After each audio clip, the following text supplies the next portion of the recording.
Now, since we're talking about music and artists that are going to be just fine, our jam of the week this week has been a song called "Between Me and You" by D.Hawkins. And for those of you who have been watching the show over the past few weeks, you know that we have been covering Chasing LA, which is part of the Chasing Reality franchise. It's a YouTube web series produced and starring LGBTQ artists from different places. They have Chasing Dallas, Chasing Atlanta, and now we are in Chasing LA. And we have a very, very special guest that's going to be here today with us to recap this season and give us a little more information about him as an artist and as a person. So excited to have him here today. We talked about him on the show. If you watched our episode before last when we had Hershey LaCour on, you know exactly who we're talking about. All right, we're none other than the incomparable D.Hawkins. Now, D.Hawkins is a young Black creative from the South. He's building his brand in the city of dreams, relocating to Los Angeles on a determined journey. He's giving hope and inspiration to every small town kid that has a dream bigger than the life they've ever known. He is a very multi-talented creative that explores the worlds of music, entertainment, fashion design, interior design, and professional modeling. He is the true definition of the young mogul in the making. Please help us welcome D.Hawkins. Hello. What's going on? Yes. What's up? Glad to be Good to see you. We are so excited to have you here today. I'm excited to be looking good, feeling good, got the beard on. Yes, you know what? And it's so funny that some people on the show seem to think that my facial hair is fake. The people on our show or the people on your show?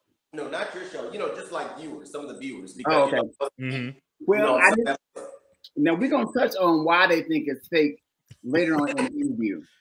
But like I said, we're so glad to have you here and present an opportunity for you to share yourself with our audience and for us to get a chance to know you a little better. So I noticed in your intro about you being from the South. Now, where are you actually from? So I was born and raised in a small town called Tyler, Texas. However, when I was 18, I moved to Dallas, Texas, and I lived in Dallas, Texas, went to college and everything, stayed there for a little over a decade. Oh, okay. A little small town called Tyler, Texas. Now I'm from Shreveport, Louisiana. I don't know how. Oh, about an hour and a half from Louisiana. Exactly right. So we know Tyler, Texas. So while you were in Dallas, and my dad is from Dallas. I used to spend my summers in Dallas every year. Okay. In Dallas, is that where you kind of started getting your itch for, you know, the entertainment world? Because for those who don't know, he's a singer, songwriter, you're into fashion, you know, he'd be dressed and stuff like that. So is that where you kind of like found your calling while you were? As far as the fashion goes, yes. I actually went to the Art Institute of Dallas for fashion design. So, you know, got my fashion design degree there. But as far as music goes, that's been embedded in me for quite a long time, probably about 2 years old. My mom, she's a classically trained musician. I actually have, I guess you could say some famous OG uncles or whatever. I don't know if you guys have ever heard of an old group called the Coasters. They sung a song called Yaggity Yak, Don't Talk Back, Charlie Brown. The Call Yaggity Yak, Don't Talk Back. You better know it. Yeah, that's actually. Yeah. Okay. Yeah. So I grew up, you know, with music embedded, and then, you know, of course, my mom, she was a musician in church all my life. So, you know, I was one of those church kids. You would think I was a PK, but I was a musician kid. But I was in church 3-4 days out of the week. So that's kind of where that started. Very good. Okay. Well, that does make sense. Listen, being one of those church kids, you know, you ain't got no choice but to get into music or fall into dance with the praise team or fall into ministry as some do. So we're gonna go through. You went through college. You got your degree in interior design and fashion design. So I know that you just launched your new fashion store, online store recently, right? Yes, so I just launched my first urban wear clothing line. Well, Wear DH Clothing. It's at www.worldofdh.com. So that one launched. It's actually doing pretty well, quite successful so far. You know, I'm grateful for that. The next launch is a little bit more for, I guess you say, our grown and sexy crowd. I'm bringing back the classic turtleneck, but the first collection is going to be called the Crayola collection. It's going to be unisex for guys and girls, short sleeve, long sleeve, turtleneck dresses. Just really depends on what you want. Different fabrics, different materials, so that way you can actually wear it in warmer climates. But yeah, just really whatever you want to, however you want to rock it. All right. I designed for everybody. That way the income comes in from every direction. Yes. Well, they say that, the average millionaire has to have 7 streams of income. And so we definitely support you making more streams. I appreciate that. So you also are, sorry. Go ahead, Darren. You also said that you're into interior design. So what aspect in that? Basically, complete interior design. If you go to my Instagram page and in my bio, you'll see where it says I Design by D.Hawkins. That'll get you directly to my interior design Instagram page where you can kind of see in the background. This is kind of where I redesigned my fireplace. You see the DH and everything. I would turn the other camera around to where you kind of see the other, but it's a little bit of a mess back there because I've been sewing and practicing for an upcoming performance that I have. But yeah, I do interior, exterior design. I do home staging. I do set design for, like movies. Okay. I don't know. I'm pretty sure you kind of recognize the fireplace from the. We definitely recognize the fireplace. Yes. Definitely. Yeah, a set design for Chasing LA as well. So, yes. Very good. So now that we've moved on up, up the ladder of all your many talents, now it's time for us to learn you as the reality star that you are.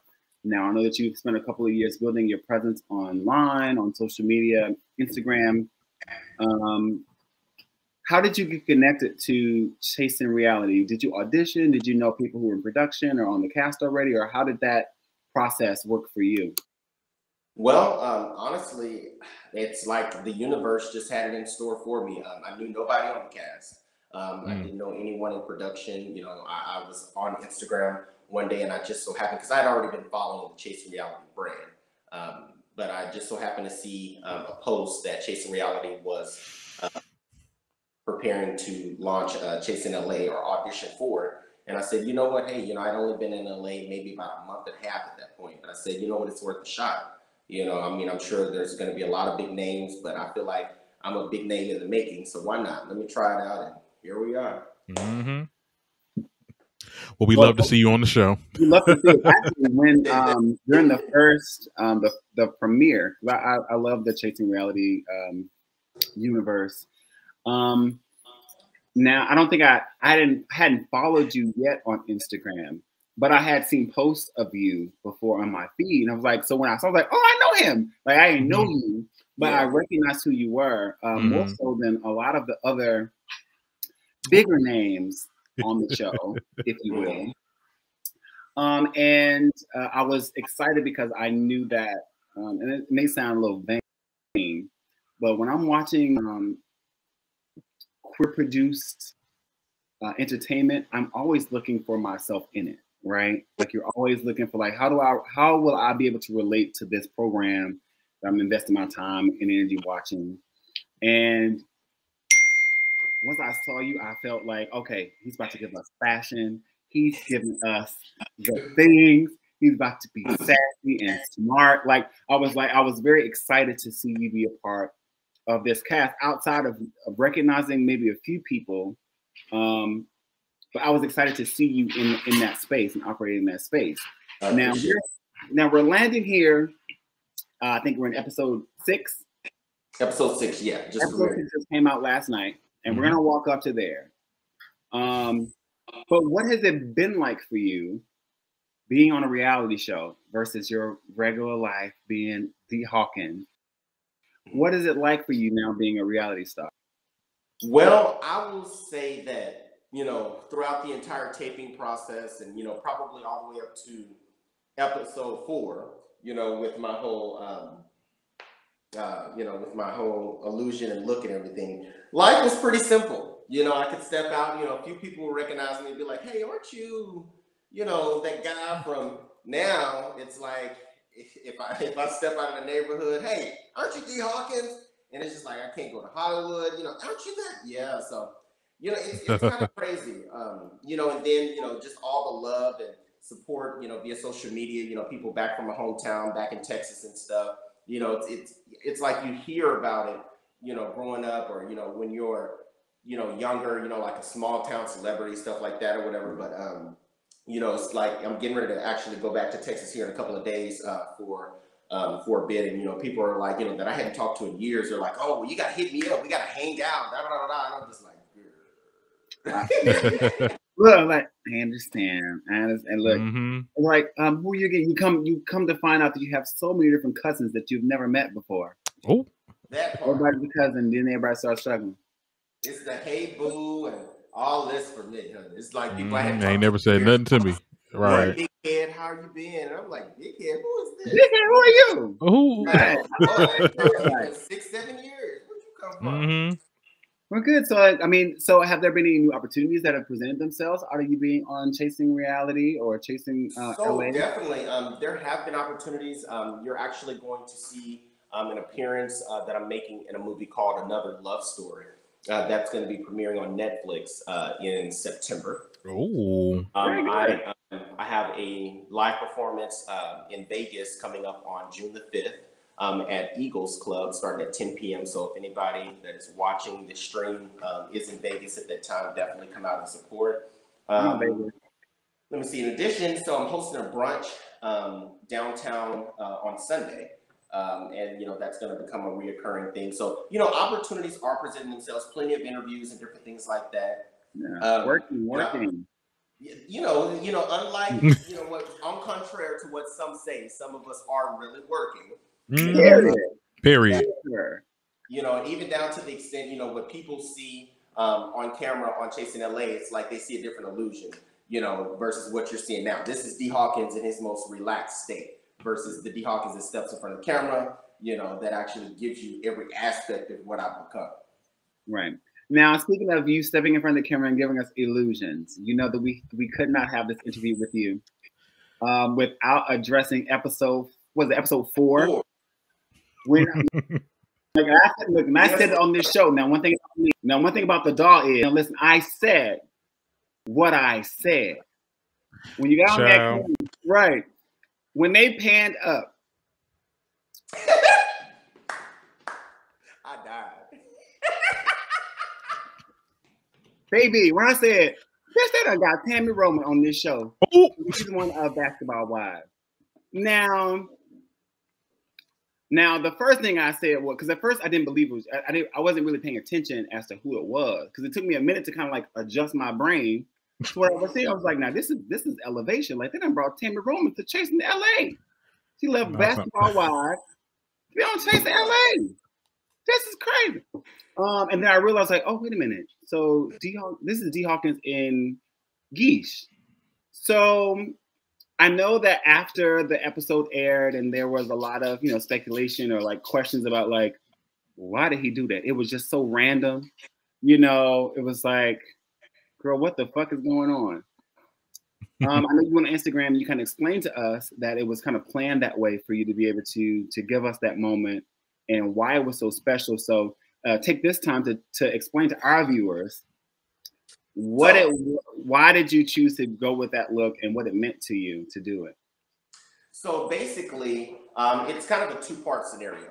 Okay. Now, of course, with all the drama circulating on the show, regarding, the whole transphobia thing and, and Hershey, of course, when he came to the show, like that night at Hamburger Mary's or whatever, when he performed, he and I had a conversation, along the lines of him saying, how he didn't really know how he would be perceived throughout the season, as a drag queen, in comparison to, other people. And then, with all the drama with the trans women and then the whole thing with them calling Fran transphobic and then Fran wanting to be identified as non-binary and things like that. I said to myself, you know what, as a creative, let me step into my most creative sense. By the way, I've got a whole my first single getting ready to drop. I've got a clothing line getting ready to drop.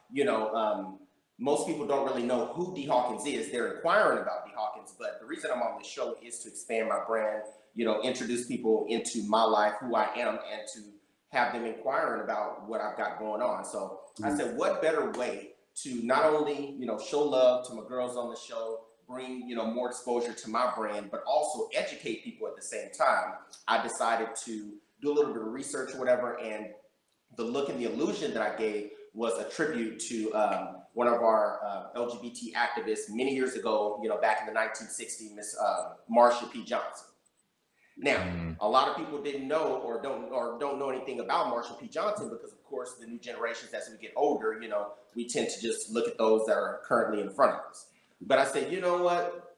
I'm not getting into drag. I don't want people to think I'm necessarily, trying to be a drag queen or anything like that, because I feel like I'm a big enough drag king as it is. But yeah, I said, you know what, let me just shake it up. And there's different ways of shaking it up. Some people like to shake stuff up by being messy. Some people like to shake stuff up by, crying and calling people out of their names and stuff. But I said, you know what, I'm a creative. This is what I do. This is what I'm bringing. And really, I don't give a shit what anybody thinks about it, because at the end of the day, people are going to know who D.Hawkins is, and they're going to want to know more about what he represents. And I feel like mission accomplished. It did just that. You did what needed to be done. It gave what needed to be given. And for those of you who are watching who may not know who Marsha P. Johnson is, she was an activist who was also a Black trans woman. She's the one that threw that first brick at Stonewall, known as the Stonewall Riots, which later began for us to be known, for our generation. That is what gay pride. That's when gay pride started. She was the pioneer for that. The pioneer for that. And also to your point as a creative, for you to even have the to have the foresight to say, okay, well, this is what's going on in the show. This is what's going on in the cast. This is the topic level of discussion and the kind of like discord that we're having. Let me take this opportunity to kind of like address it without addressing it. And also be able to use it to my advantage. I think it was damn near genius. You know what I mean? Because it did exactly. Well, damn, he got us, because we always, because literally when it happened, the only question that we had was why? How did this? Why is this here? And what does it mean? Right? And then you waited. You just let it go. Like, yeah, talk about it. Yeah, I did it. Look, you know what? I'm like, you know what? Keep talking about it, keep chatting about it, let these streams keep coming, because of course I will post and I will put my music out, and literally over 5,000 streams within a week and a half after, posting. So it's just like, thank y'all from the bottom of my heart, and the bottom of my wallet. Okay. So now I was gonna ask you, now before you got on Instagram and posted your receipts about, contact production, about you doing the confessionals and explaining to the public why you did it, even though we probably would have loved for it to hear. However, I wanted to know, had you ever done drag before? Was that your first time doing that kind of look, or is it something that you'd be interested in doing again in the future? So no, that was my first and more than likely the last time, unless I'm graced with the opportunity to maybe play RuPaul in his biopic or something like that in the future, where it's going to be a lot of queens. Oh yes, you got to speak it into existence, right? Now, you're going to Roger Paul over that, right? Well, I mean, I don't know, because if they are really looking for the correct body type, I've got it. Oh, okay. I mean, hey, I've actually been close to RuPaul before. We stand close to the same height and same body type and everything. I can give an illusion if I so choose. And the thing about it is, people were like, well, why is the makeup like that? Why is he looking casket sharp? And, once I actually posted the pictures of Marsha P. Johnson, then they realized I was actually channeling a specific look. Now, I'm going to say this. Now, when you posted like, oh, I was trying to channel Marsha P. Johnson, first of all, don't be trying to say our pioneers was out here being ashy like that. I know that. You could have found. I said, why you ain't called Hershey over to come and do your makeup? She could have gave you this glam sickening, illusion. You know what I mean? But I also realized that Marsha P. Johnson did have a basic look, because she wasn't a drag queen per se. She was literally walking and stepping into her truth. And so when you said that, I got it. But at the same time, I was like, now come on, now we're not back there in the 70s, 80s. You could have came and got you some. Yeah, because the thing is, if I were trying to give anything other than that exact illusion, then truth be told, hell, I could have did my own makeup. Anytime Wait, somebody did that makeup for you? Somebody did your makeup for you for that confessional? Yeah, I actually had it done specifically like that for that confessional look. Oh. So like literally, here's the picture, of Marsha and me. The only major difference for that was I chose not to go with the red lip because, I wouldn't wear red.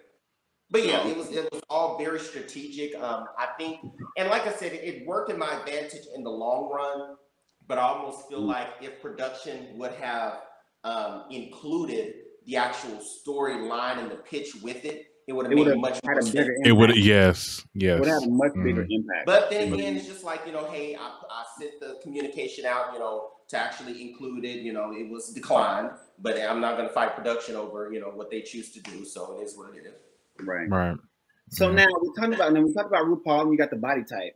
Now I watched this last episode. I was watching with my boyfriend and one of his best friends, and we noticed something about. About the body type, honey. And luckily at the end of the show, we saw the preview for the next episode where you were getting cupping. So is your booty fake? Or is that all your jelly? You just got to rearrange and moved in a way that needs what? I didn't even know where y'all was going with this. I'm like, what was up? So my ass you ain't seen. I've seen the previews for the next episode. No, I've seen that procedure done before. Yeah. Come on. Yeah, so it's called body sculpting. So I want to introduce the world of the LGBT community, to those that don't know about body sculpting. I want to introduce them to that because a lot of us, in the community, over the years, we tend to go to these black market options and, they're very health, risky when it comes to health and stuff. So I just want to introduce people to another option that's non-surgical, but still very proactive in that sense. So yes, my ass is 100% real. I do get some things maneuvered and moved around and pushed around to exactly the way that I want it to. But yes, it is real.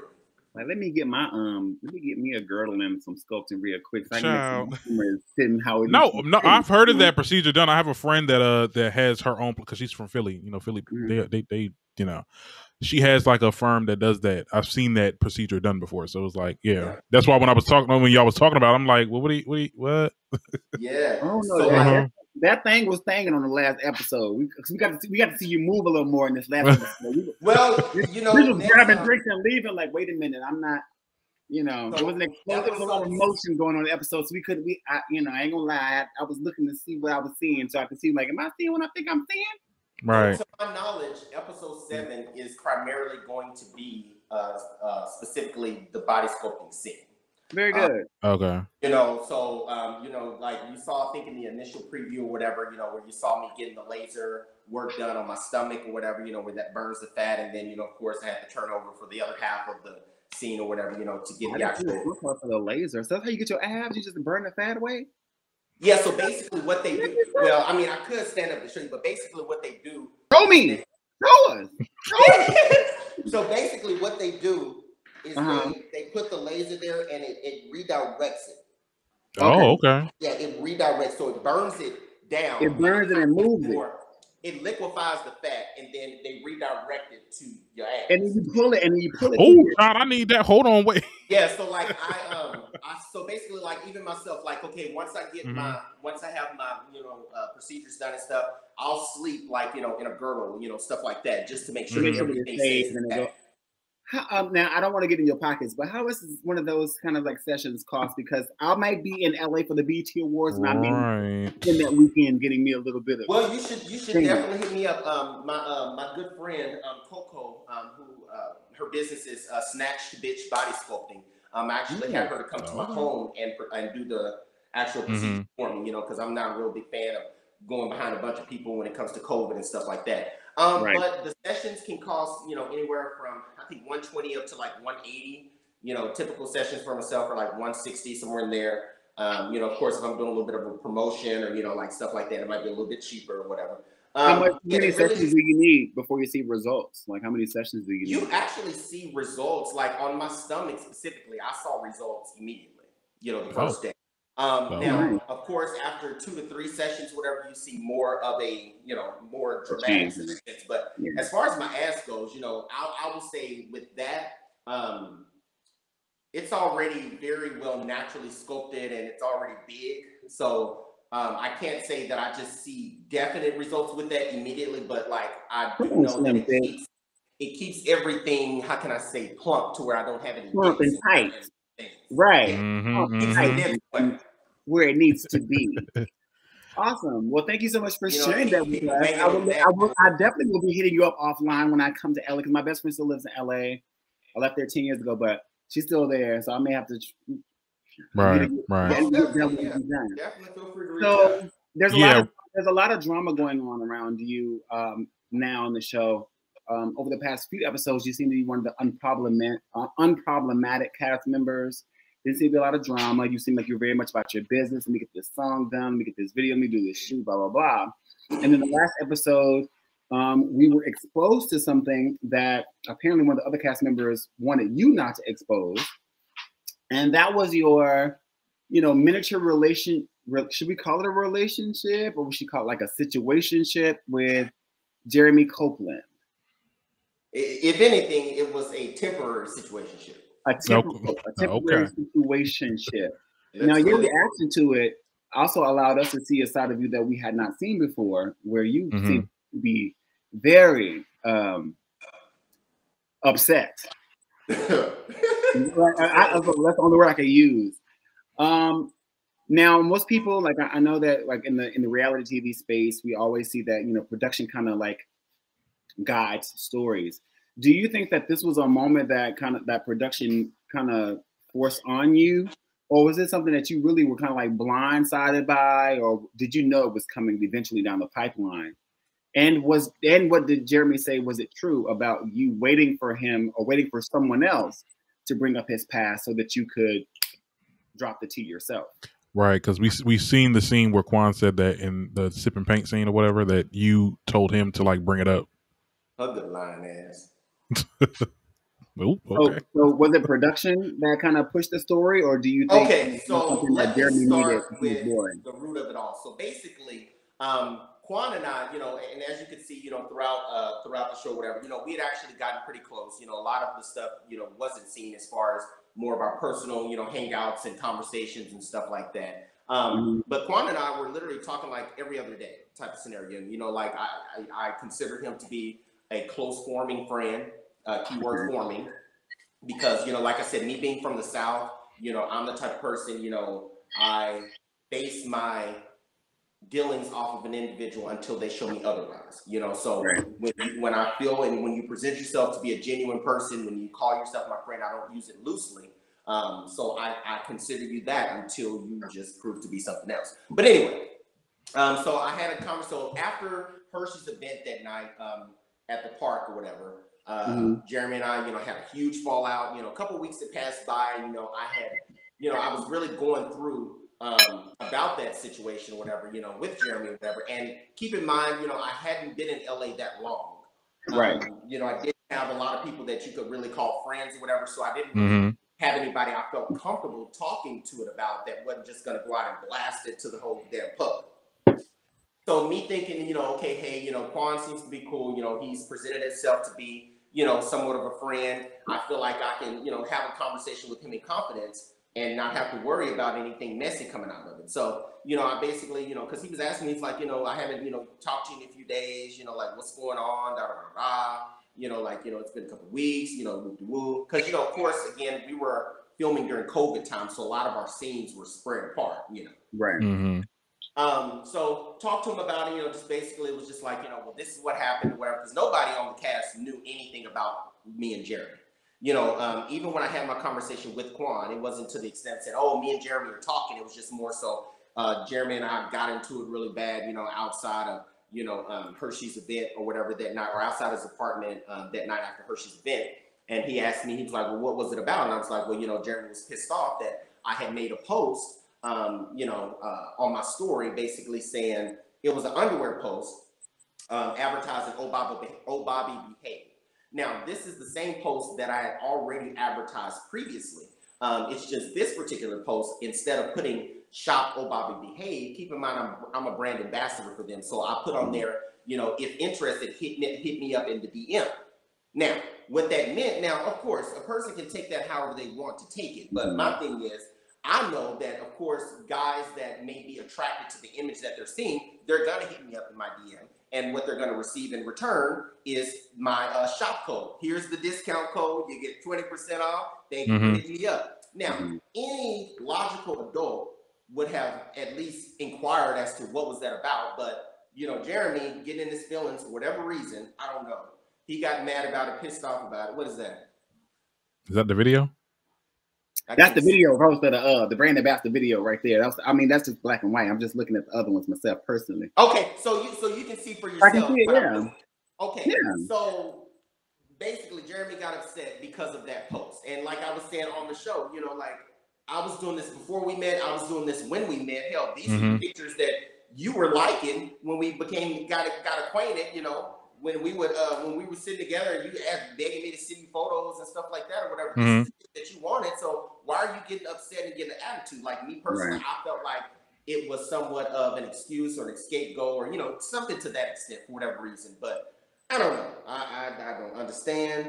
But that's. Do you think that he was using? Do you think he was kind of using it to kind of amplify his storyline a little bit? Because Jeremy hasn't really had much.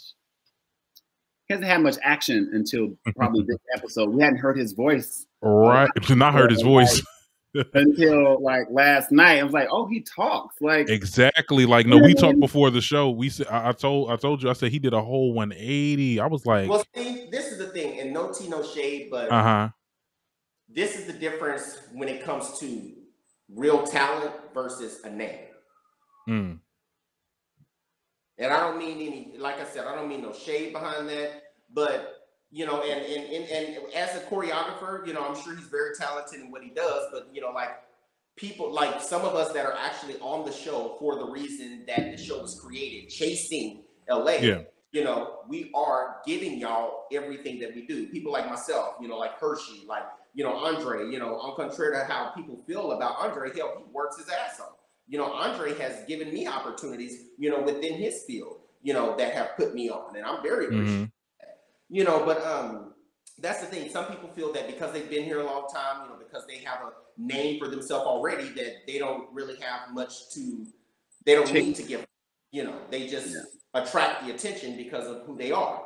But people like myself, call me a starving artist, call me, a clout chaser or whatever you want to call it, but this is the reason that I'm here. For you to know who I am and for me to be introduced into this brand. So, and King Payne said a pussy hole. And the thing about it is, though, it kind of like a lot of the cast members seemed like they were breaking the fourth wall because they were saying that you're a clout chaser, you're trying to find a storyline when, this is a reality show. Like, what are we on here? The same people that are saying that y'all not really bringing nothing though. And this is a classic high school, popular kid versus the kid that, that has the talent that is trying to get where he's trying to get. So I see where you're coming from.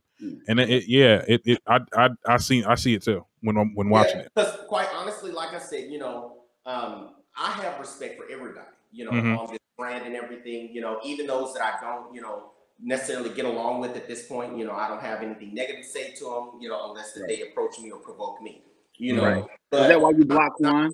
Huh? Is that why you block Quan? Oh, I don't like him. Okay. You don't like him, you said? I don't like him. I don't like Quan either. And I can't wait to bring him on the show. Yes, no, because ever since that comment that he made the first episode about the you can play colorism comment. You're both dark. Y'all both dark. Y'all both. Hold on, wait a minute, honey. I'm telling you that. Ooh, child. Let me just. Honey, his big Miss Potato Head looking ass. Okay. Ooh. Let me hush. Our next caress. Look, but no. Well, we got the answer that we wanted for. So you and Jeremy, do you guys kind of resolve this throughout the show, or is this something that just kind of this is the episode we got to get a peek in? Well, as you can see, it trickles on a little bit further, into the finale. Are y'all good now? Are y'all good now, though? I would just say stay tuned to see. Oh, okay. Well, you know, I will. I mean, we will watch. Okay, so we will be watching. Now, you also have a new single out. You said, well, yeah, don't get people too much, but you know, we had to be in your business a little bit because we want to get some tea to make sure that people keep watching because I want to know. I don't even know what's going on around here in the background. Also, before we move into your promotion phase, because I know that you've got so many new things coming. You got the fashion line, you got a new song out.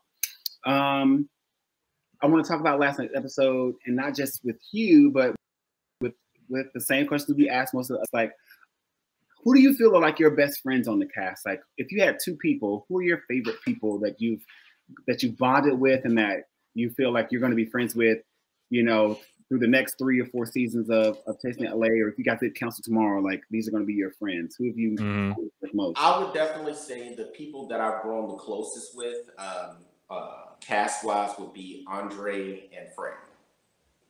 Andre and Fran. Okay. That is interesting because I see them as problematic. So with Fran, because I'm glad you're moving this interview definitely in the right direction. Last night, with the altercation between Andre and Jayla, and you know we love Jayla. We had Jayla on the show about 3 weeks ago. Why did Fran get involved in that situation? Do you know, or do you have any background? I don't know if you were Jeremy at that time, but like from your perspective, like what did you make of that? Basically, you know, Fran, you know, being a friend of Andre's, and you know, Jayla constantly provoking the scenario. You know, she just kind of had enough of, you know, Fran just kind of had enough of it, you know, in that sense, you know. And I can appreciate Fran because, you know, a lot of people do try to perceive Andre as the bad guy because this is the thing. Some of us on the show really and truly have a brand, have a name that's being created, and we have shit to lose. Some of them really do put on for the camera and just try to take an opportunity, any chance that they get.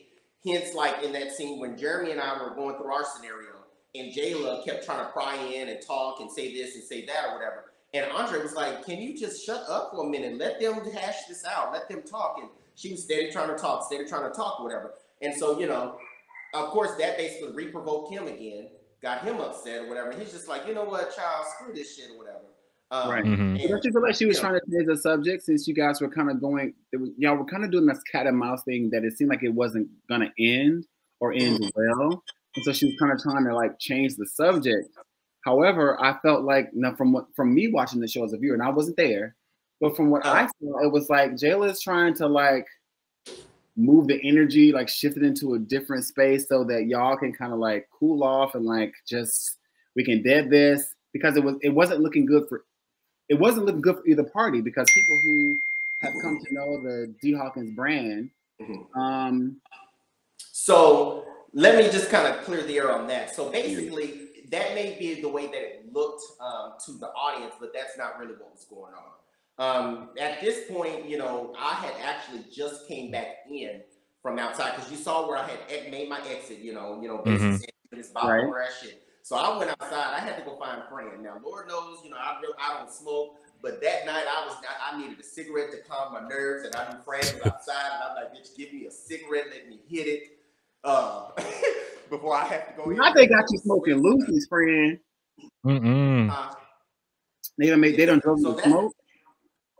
Yeah, so basically that's what that was. So about 15 minutes later, you know, after I completely cooled down, and they, you know, we're gonna make sure that I wasn't gonna go in there and tear the whole room up. You know, I walked back, and as I'm coming back in to sit back down, that's when Jayla wants to start talking because she realizes that we're getting ready to start rolling again for me and Jeremy to hash out our conversation.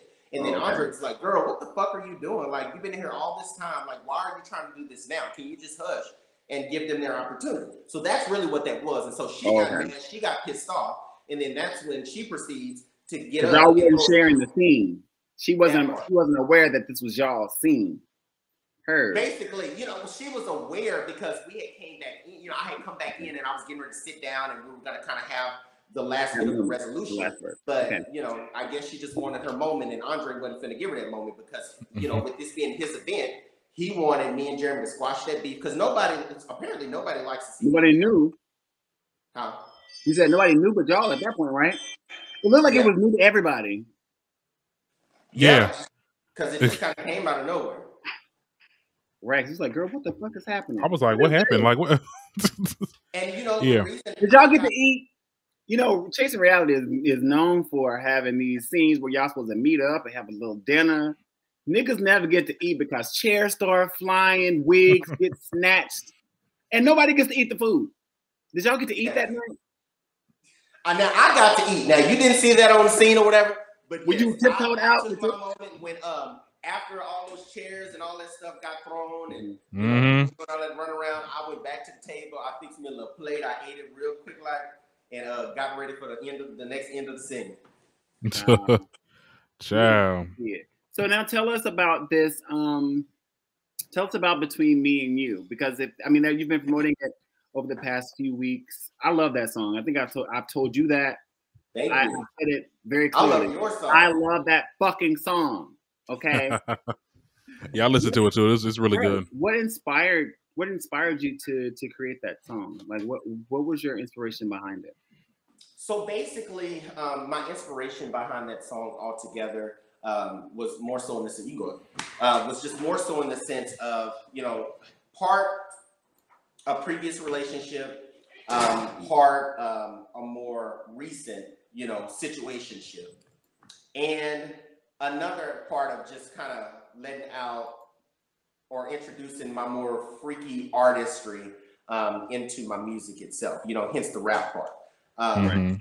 Basically it's just saying, let me love you like a real man's supposed to. I know you've been through relationship after relationship, you've heard it multiple times or whatever, but let me show you, in that sense, let me be that real man that you need.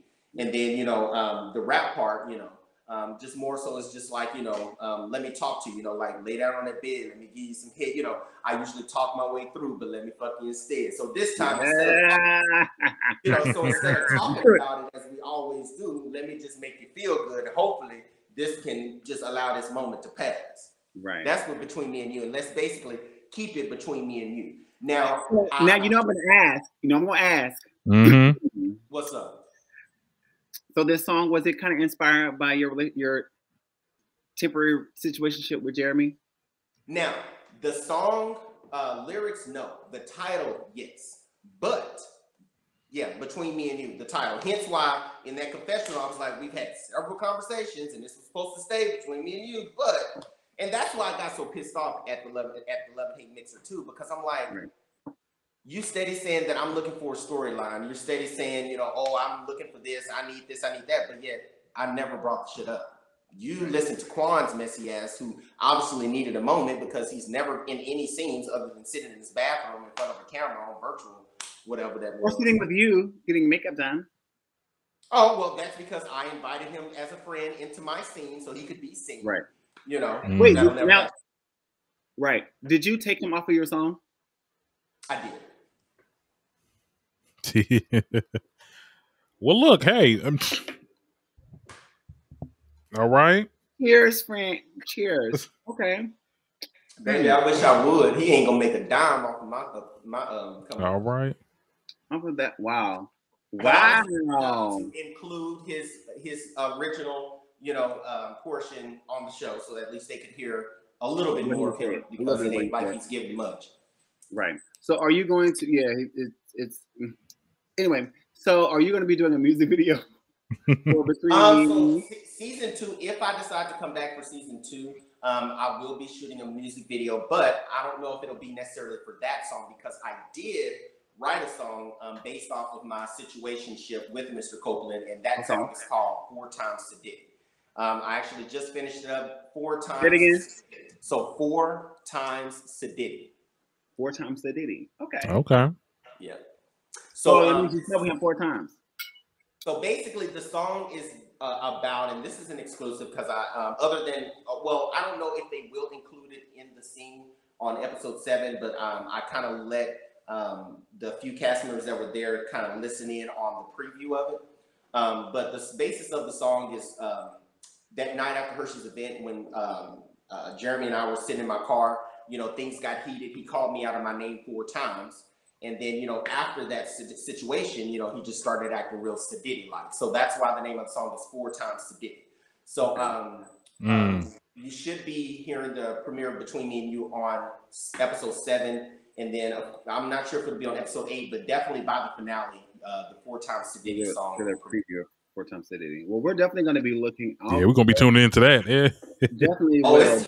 I'll tell you, it's some good tea. Look, I'll tell you, let me play a little snippet for you. Oh, okay. Just a quick little snippet. Mm-hmm.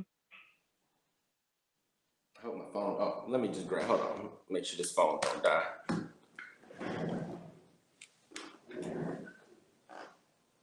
Put my good ears on real quick. Okay, can y'all hear? I can hear you.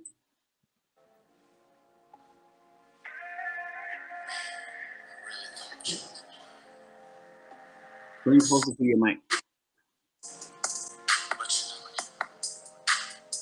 Oh, hold on. Okay. That's like a key Hold sweat on. beat. I got a whole speaker sitting right here. Oh, okay, yeah. Right. I'm like, I heard the boom. I was like, that's a key sweat beat right there. I know that. That's when it's one of those. Yes. Okay. I'm like, I got a whole. There we go. Can you hear now? Yeah. Yeah, that's better.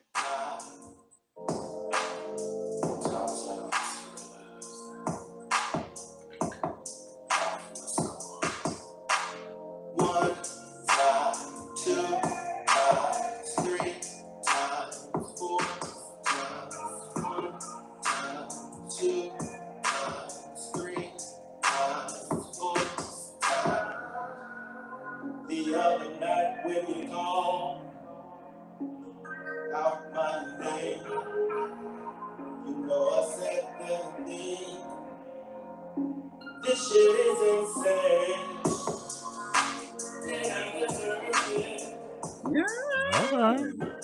Hell no.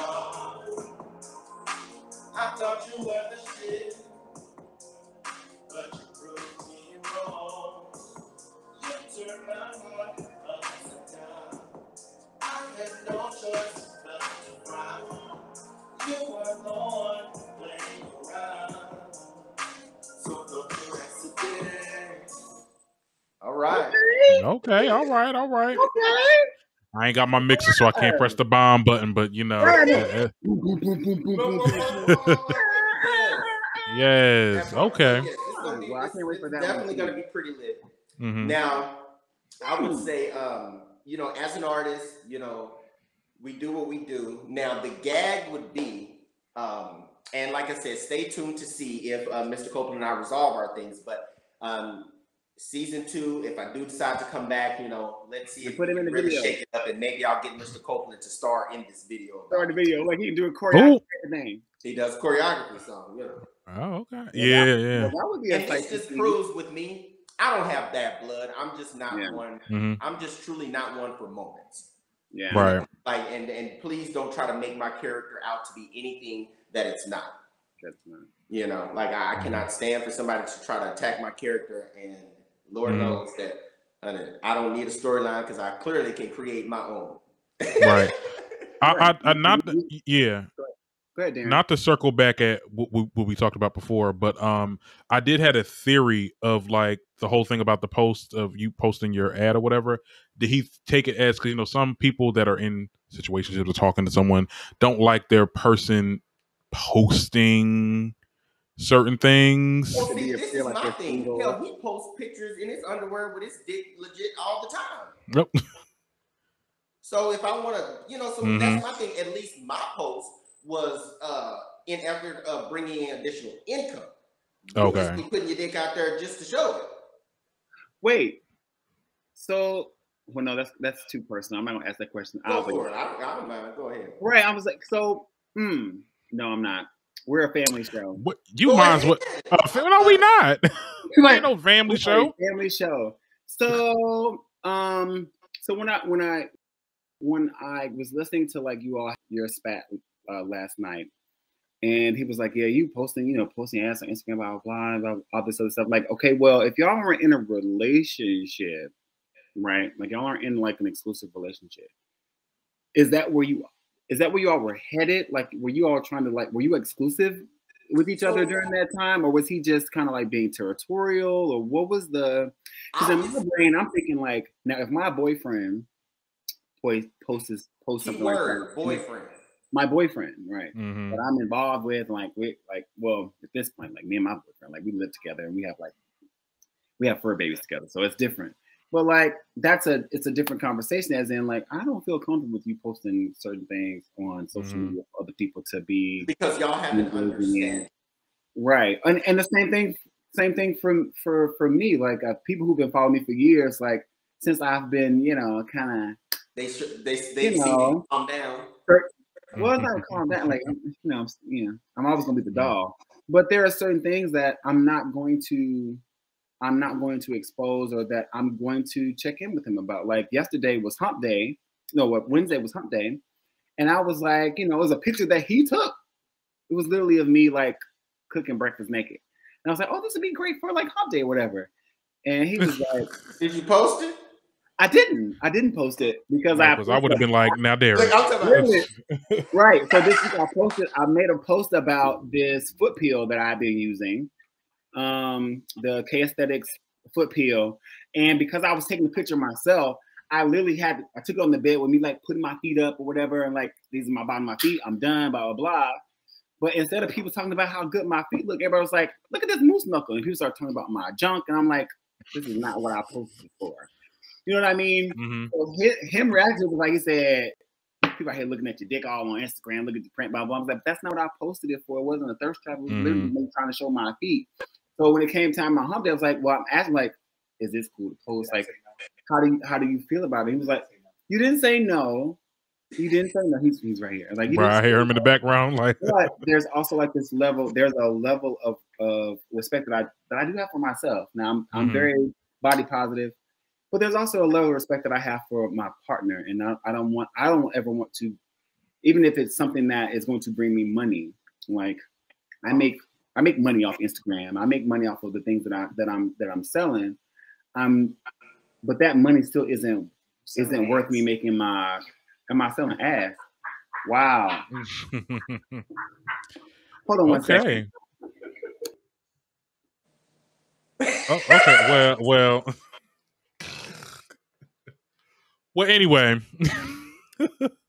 that's what I look when he over here cursing him out. Anyway, you back on? What I was saying. Yeah, I'm not gonna do anything that is going to literally try to, that will make my partner uncomfortable. So when he was going in and he was talking to me about like, what you were posting, I was like, okay, well, were they in a relationship, or was this just? That's like, what it gave off. I was like, oh, he probably just y'all were like. So, okay, so let me kind of let you in on that. So basically, Jeremy and I were not in a relationship. We weren't even dating. We were getting to know one another. This is over a span of a few weeks. Huh? You said what? That was fucking. We were getting to know each other.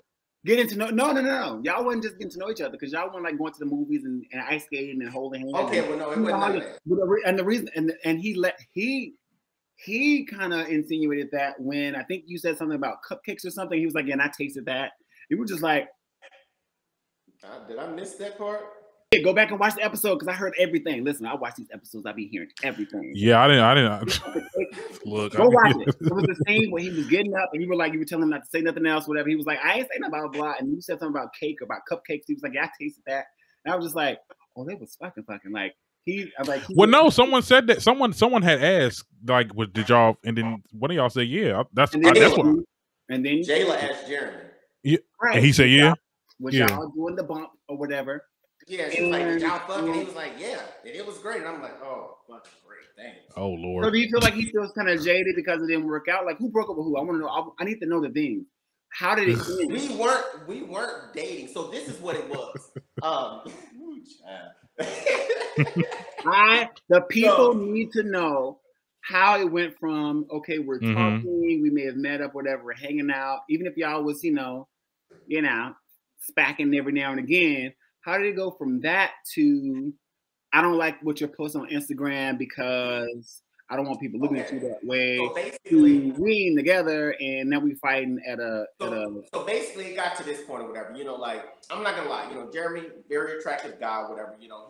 To me, when I first met him, he definitely exuded potential, like future hubby material. Mm-hmm. But then, it's just like, we hung out, a few times or whatever. We weren't like fucking all, nothing like that, dogs and cats, nothing like that. Like, this is like when we first met or whatever, we screwed a couple times or whatever. We hung out a few times, I cooked for him, at this place, but it wasn't like no dating type of scenario.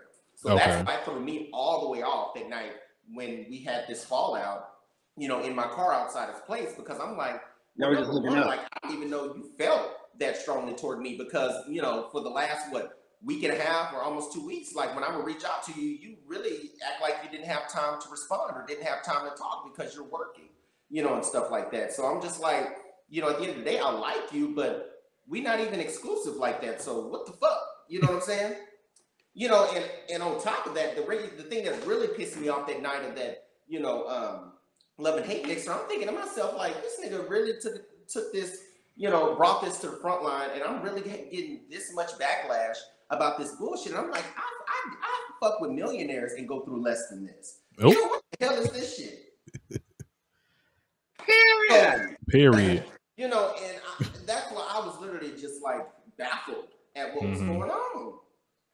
Wow. And like, it's like, you're trying to put out there like you really were just like, we were just really involved and like you really cared and it was really for me. And it's just like, now I'm not the messy type of person, but hell, if I were to pull out receipts to show, clearly the way you're acting does not match anything to how it was at that time frame. Yeah, it was. You didn't want to make it a storyline, but now I've become your storyline.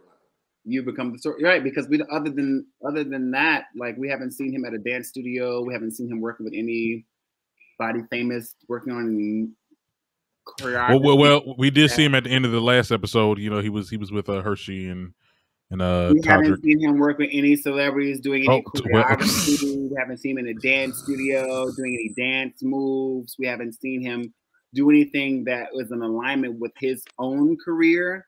So, I mean, and that's why I said that's the difference in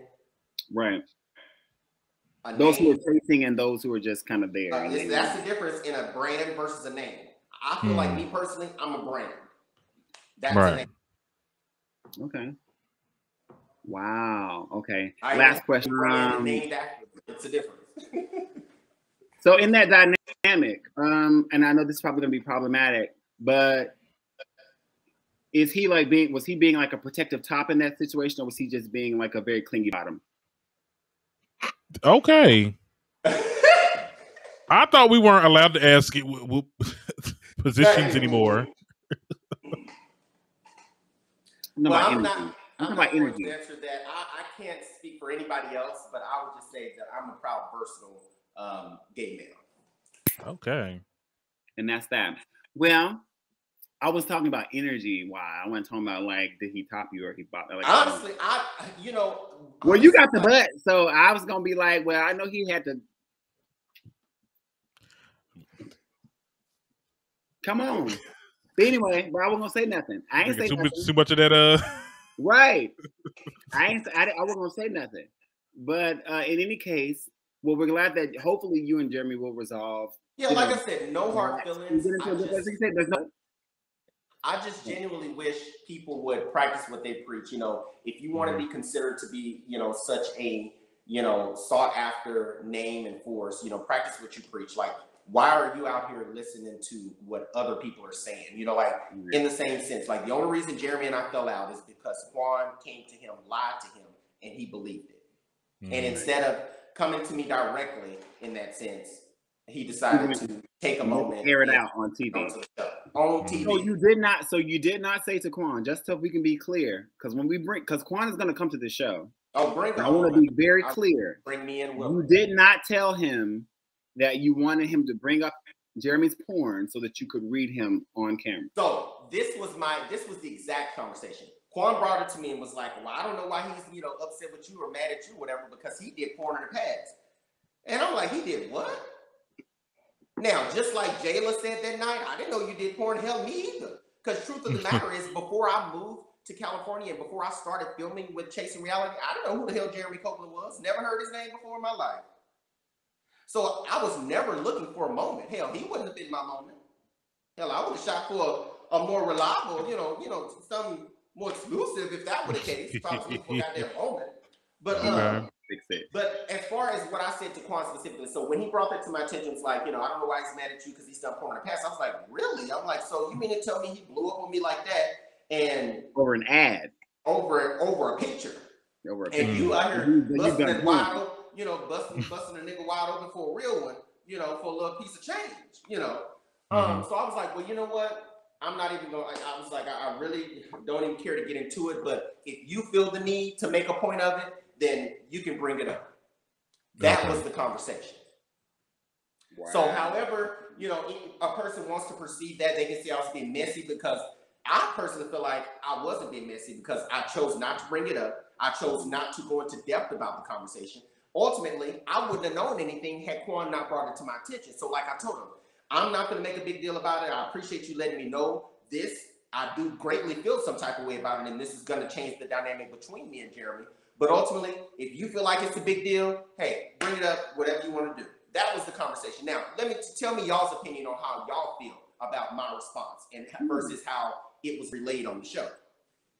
Yeah, it sounds like mess, because you didn't even know that he had done porn. Ever. And Quan kind of made it an issue, and I feel like he was creating a space for it to be kind of a scene that he'd be involved in.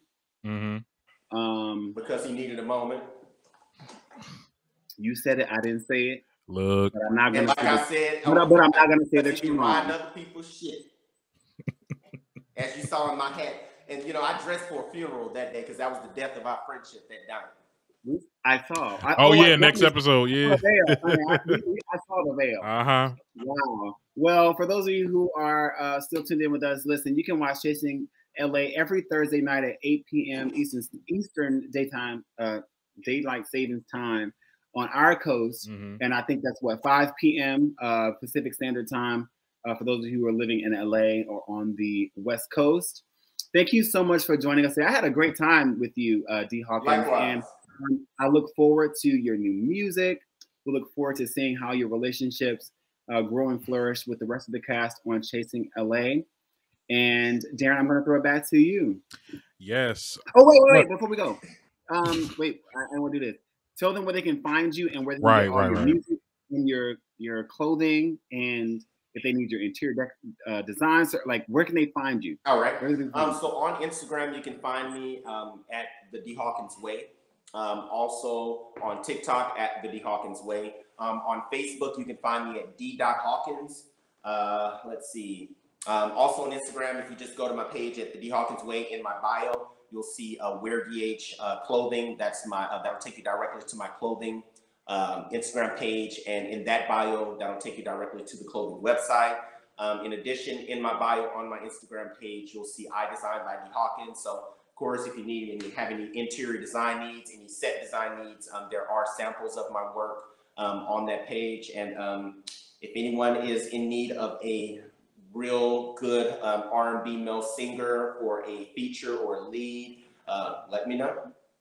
All right. Thank you so much for joining. Thank you so much for coming on the show. Thank y'all for having me. I just added you on everything, so make sure you add me back. Most right. And when you in the booth, when y'all come out to Cali, whatever, hit me up. Hey, man. Definitely will. Okay, look.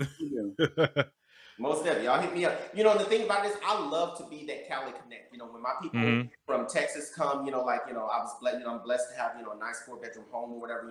I have an Airbnb, stuff like that. I like to be that connect for my people. Especially with California being as expensive as it is. It's like if you come in and you spending $150 a day on a hotel room, how you gonna really splurge and have fun the way you want to? So. Right. Just make stuff affordable and fun, and just I feel like what you put out into this world is equally what you'll get back. Okay, well, yep, very good. Thank you so much. Yeah, thank you so much, listeners, for watching the show. Hope you've enjoyed the convo, and until next time, I am your host, Darren Green. I'm Prince Derek Dahl. And this is the Darren Green Show signing out. Bye, y'all. You're gonna hear me on Tuesday. I'm gonna I have another show, an interview with somebody, but I'm not going to tell nobody yet who it is. But yes. Oh, no. We said, right. All right. Bye, y'all.